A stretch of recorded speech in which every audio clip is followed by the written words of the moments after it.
देश में शहादत पर हो रही है राजनीति। दुश्मन हमारे सैनिकों पर हमला कर रहा है और हमारे नेता आपस में ही लड़ रहे हैं। संसद से सड़क तक नेताओं के घड़ियाली आंसू निकल रहे हैं। जो नेता शहादत पर बड़ी बड़ी बातें कह रहे हैं वो श्रद्धांजलि देने के लिए भी नहीं पहुंच रहे हैं। हद तो तब हो गई जब पटना एयरपोर्ट पर शहीदों के शव लाए गए तो नीतीश सरकार का कोई नेता नहीं पहुंचा।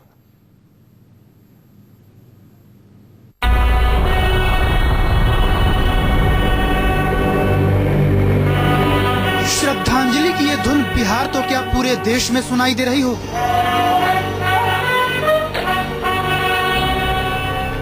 पटना में एयरफोर्स के विशेष विमान से जैसे ही 4-4 शहीदों का शव लाया गया तो अंतिम दर्शन के लिए भीड़ उमड़ पड़ी।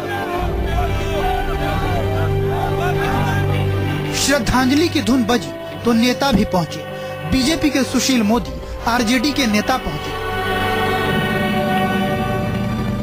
लेकिन महान प्रदेश की सत्ता पर बैठे नेताओं के कानों तक शायद ये धुन नहीं पहुंची। अपने जवानों की वीर गति को सम्मान देने के लिए जेडीयू का कोई नेता नहीं आ सका।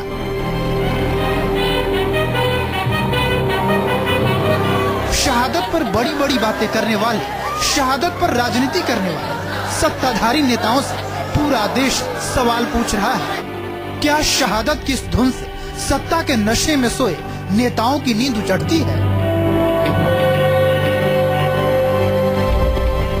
बिहार रेजिमेंट की 21वीं बटालियन के 4-4 जवानों ने अपना खून बहाया, दुश्मनों की गोली अपने सीने पर खाई। पूरा देश इन सैनिकों के लिए सड़क पर निकल पड़ा।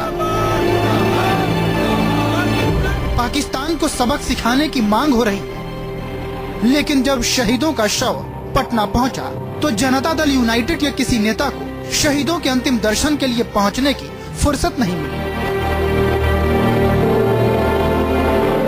जब शहादत की खबर आई तो नीतीश कुमार ने बड़े बड़े वायदे किए। कहा कि पूरे राजकीय सम्मान के साथ अंतिम विदाई होगी, लेकिन जब शहीदों का शव पटना पहुंचा तो अगुवाई के लिए सरकार का कोई नुमाइंदा नजर नहीं आया।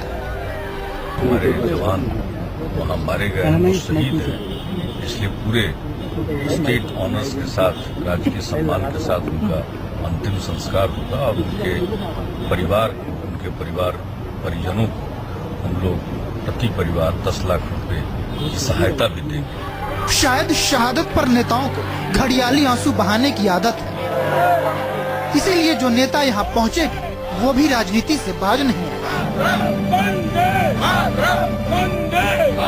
केंद्र की सरकार के जो विरोधाभासी बयान आए हैं, रक्षा मंत्री का एक बयान और आर्मी का एक बयान, इसको लेकर भी लोगों में काफी आक्रोश है।